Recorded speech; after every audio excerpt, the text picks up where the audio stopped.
That should pin him up.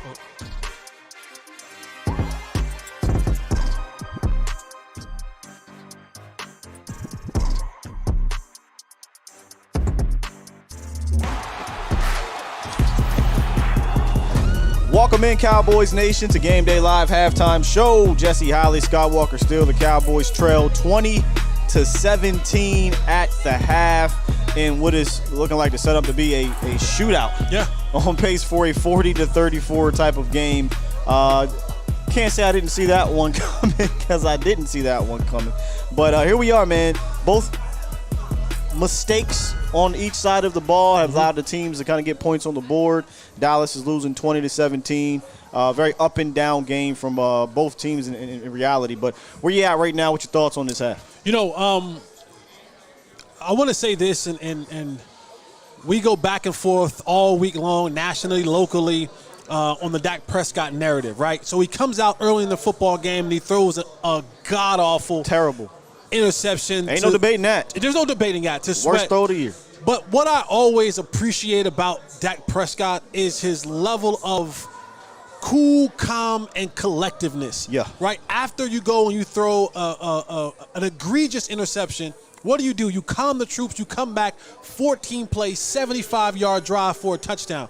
And while most people don't think that goes a long way, there's moments in games where guys can have a play like that happen and derails and spirals out of control. Yeah. And so for Dak to come back and that's a calming thing for everybody, offense, defense, special teams, because now you're like, all right, cool, we're right back in this football game and this thing didn't get out of hand. While you cannot have that type of interception, you will always appreciate your quarterback being able to come back and stabilize what's happening. So for right now, you know, this is a back and forth game, and the one thing I do know about rivalries like this is you can throw out records, you can throw out tendencies, you can throw out all that kind of stuff. You're going to get a hard-fought battle between these two football teams, and I think that's what we're seeing today.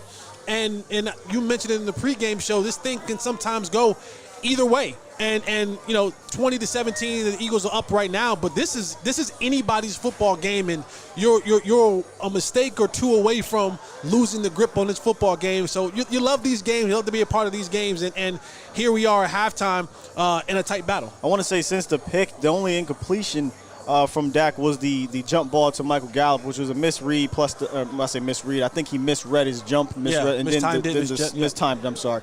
And then obviously the sun was involved as well. But you know, that drive in the goal line frustrated me, because they keep running Ezekiel Elliott out the shotgun, and it's not really having much success. And I'm asking for a little bit more Tony Pollard in that situation, because he hits it a lot faster.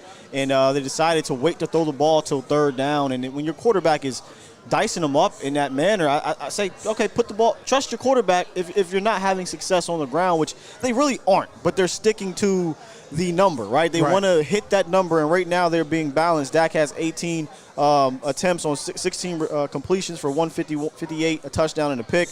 Zeke has 12 carries, 24 yards. Tony has 4 carries for 6 yards. That's where it's a bit frustrating. But in the passing game, we said 3 receptions higher for Tony Pollard. Yes. He's got 3 receptions already for 29 yards. But it's CeeDee Lamb who is the star of the first half. 8 targets, 8 receptions, 103 yards, 1 touchdown.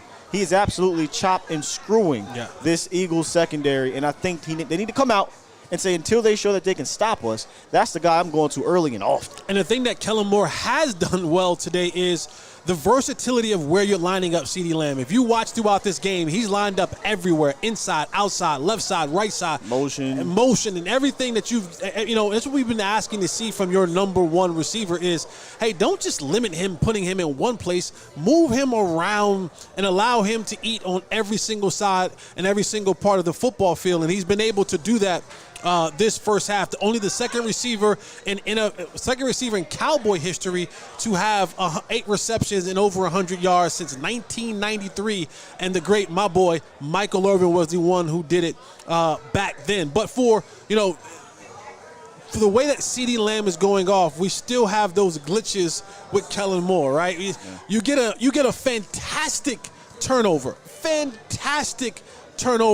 Jaron Kearse, who, by the way, he said that we won't get into that later. We had a fantastic interception by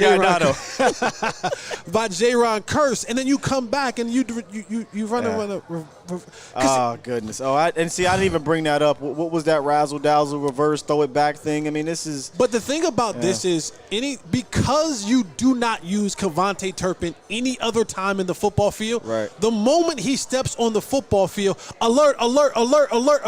Trick play, reverse. We're looking reverse, trick play, throwback, something. Watch Maddox. Everybody, he sat on it. Everybody's like, alert! Something's happening. This guy never gets in the football game. Never is in any of the film that we watch doing anything outside of something tricky or reversery. I don't know if reversery is a word. We're going to work it one today. Yeah. Or reverse. And that's what happened. He came in, they tried to run a reverse throwback, and everybody was like, alert. Maddox set right on it, came in, got the sack, blew the play up. And those are the type of plays that you don't want to have. They were able to recover from that, avert that catastrophe and ended up scoring out of it. But it's those plays in the game where you're saying, Kellen, don't glitch. Huge turnover. Don't glitch. Don't put your team in a situation where catastrophic things can happen to them. Yeah. Again, they recover from it, but it's those plays that make people frustrated with Kellen Moore. And we often say this to each other, like Kellen and Dak can't glitch at the same time. Right. Because that's where problems happen. Where the first drive of the game, that was Dak glitching. Yep. Kellen actually, I think, was calling it play action, get Dak moving. The play was there. That was actually fine. And then later, ever since that interception, it's more like Kellen was glitching, but Dak is saving him. And that's what I have written down here. Early down runs have been no good, and it's been setting up the Cowboys in second and third longs the entire first half outside of that first possession. And so I'm hoping they come out in this second half offensively and notice, okay, either we're going to have to ditch these shotgun runs, which is a whole nother discussion, Cowboys Nation, we could have throughout the week. These shotgun runs are ridiculous because they're not doing any type of motioning with them in the sense of pulling, anything like that. It's basic shotgun run up the middle with 21. That's not working. Okay, so you're putting Dak into 2nd and 9, 3rd and 8s all game against this pass rush. Kudos to the pass blocking, by the way. It hasn't really, crapped the bed against a pretty damn good front. Sans that pick, interception, but that was off of a boot, so that really wasn't even pass blocking. And we talked about this in the first touchdown drive. Dak using his legs was big, huge, and I need him to do that more to help this offensive line and this pass blocking offensive line. But I need Kellen Moore to either A, abandon these early down shotgun runs, or B, throw the rock on first down and just let Dak and CeeDee continue to cook, or take 5-6 yards with an easy dump off against this defense that's basically giving you whatever you want here from a passing game standpoint. They're not stopping you throwing the rock. They really aren't. It was Dak Prescott just throwing a horrible ball on the first possession. After that, he's been lights out. Yep. So I say get rid of it on the offense side of the ball and on first downs, and I feel like this offense will continue to roll. Defensively, though. Dan Quinn has to find a way to get guys home. You look at right now, Gardner Minshew has 144 passing yards at halftime. And this is not something that you want him to have. He low-key carving them up. Yeah, he is. I mean, and he would have had a touchdown to Quez Watkins that was all on him. If he steps into that throw, Quez Watkins is wide open. He walks into the end zone.